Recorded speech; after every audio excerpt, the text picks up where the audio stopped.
ناظرین کرام، الطبری کی کتاب تاریخ الطبری میں ایک واقعہ موجود ہے کہ ایک دفعہ یہودی عالموں کا ایک گروہ حضرت محمد مصطفیٰ صلی اللہ تعالی علیہ وآلہ وسلم کے پاس توریت کے 28 سوالات لے کر آیا۔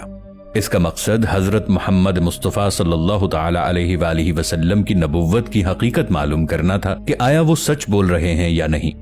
تاریخ طبری کے مطابق ان سوالوں میں سوال نمبر 7 اور سوال نمبر 8 قاف پہاڑ کے بارے میں تھے۔ الطبری کے مطابق انہوں نے آپ صلی اللہ علیہ وآلہ وسلم سے پوچھا کہ قاف پہاڑ کہاں ہے، کیوں بنایا گیا اور کتنا بڑا ہے۔ آپ صلی اللہ علیہ وآلہ وسلم نے اس سوال کا جواب کچھ یوں دیا کہ قاف پہاڑ ہماری دنیا کے گرد ایسے پھیلا ہوا ہے جیسے ایک انگلی میں انگوٹھی۔ یہ زمرد سے بنایا گیا ہے، جس سے نکلنے والی روشنی کی وجہ سے ہی ہمیں آسمان نیلا دکھائی دیتا ہے۔ اگر یہ پہاڑ نہ ہوتا تو آسمان کا رنگ ہمیں کبھی نظر نہیں آتا۔ ایک انسان کے لیے وہاں تک پہنچنا نہایت مشکل کام ہے، کیونکہ وہاں تک پہنچنے کے لیے ایک انسان کو مسلسل 4 ماہ اندھیرے میں سے گزرنا پڑے گا۔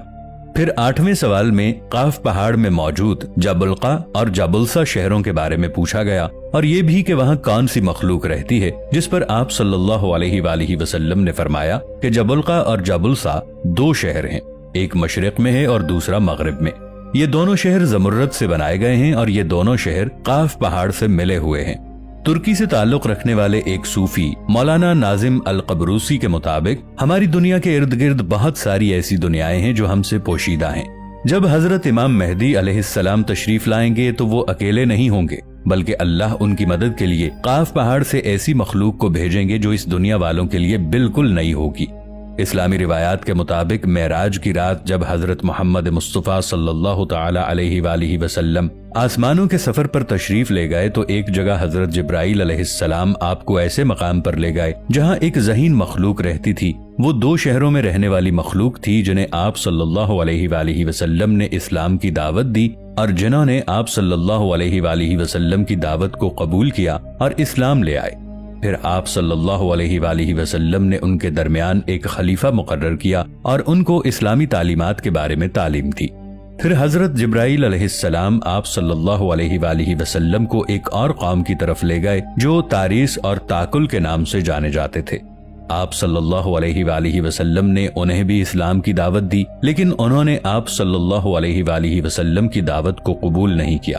وہاں سے آپ صلی اللہ علیہ وآلہ وسلم حضرت جبرائیل علیہ السلام کے ساتھ یاجوج ماجوج کی طرف گئے اور آپ صلی اللہ علیہ وآلہ وسلم نے انہیں بھی اسلام کی دعوت دی، لیکن یاجوج ماجوج تاریس اور تاکل سے بھی زیادہ سرکش قوم تھی۔ انہوں نے بھی آپ صلی اللہ علیہ وآلہ وسلم کی دعوت کو قبول نہیں کیا اور آپ صلی اللہ علیہ وآلہ وسلم کو ماننے سے انکار کر دیا۔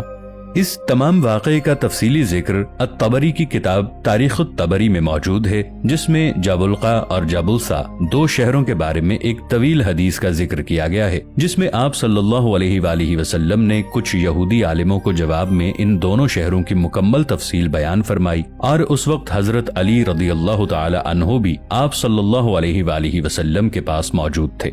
حضرت علی رضی اللہ عنہ نے سوال کیا کہ یا رسول اللہ، کیا وہ دونوں شہر ہماری دنیا میں ہی موجود ہیں؟ تو آپ صلی اللہ علیہ وآلہ وسلم نے فرمایا کہ وہ دونوں شہر قاف پہاڑ کے نزدیک مکمل تاریکی میں ہیں۔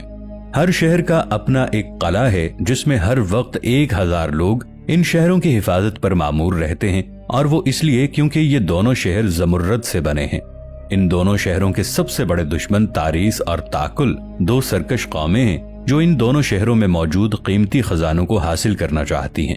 ان کے حملے کے ڈر سے ان دونوں شہروں میں موجود لوگ ہر وقت حفاظت پر ہوتے ہیں تاکہ اپنے شہروں کو ان سرکش قوموں کے حملوں سے بچا سکیں۔ ان شہروں میں بسنے والے لوگ نہ حضرت آدم علیہ السلام سے واقف ہیں اور نہ ابلیس سے۔ ان کے درمیان کوئی عورت نہیں، وہ تمام مرد ہیں۔ ان شہروں تک پہنچنا ایک انسان کے لیے بہت مشکل ہے، لیکن ہود علیہ السلام کی قوم کے 3 لوگ وہاں پہنچ گئے تھے اور وہاں پر رہے، مگر وہاں ان لوگوں پر شدید تشدد کیا گیا اور وہ وہاں سے بھاگنا چاہتے تھے لیکن بھاگ نہیں سکتے تھے۔ الطبری کے مطابق جب ان یہودیوں نے آپ صلی اللہ علیہ وآلہ وسلم کی تمام باتیں سنی تو فوراً بول اٹھے کہ آپ ہی وہ آخری نبی ہیں جن کے بارے میں حضرت موسیٰ علیہ السلام نے ہماری آسمانی کتاب میں ذکر فرمایا تھا کہ جب تم لوگ آخری پیغمبر حضرت محمد مصطفیٰ صلی اللہ تعالی علیہ وآلہ وسلم سے ملو تو انہیں میرا سلام پیش کرنا۔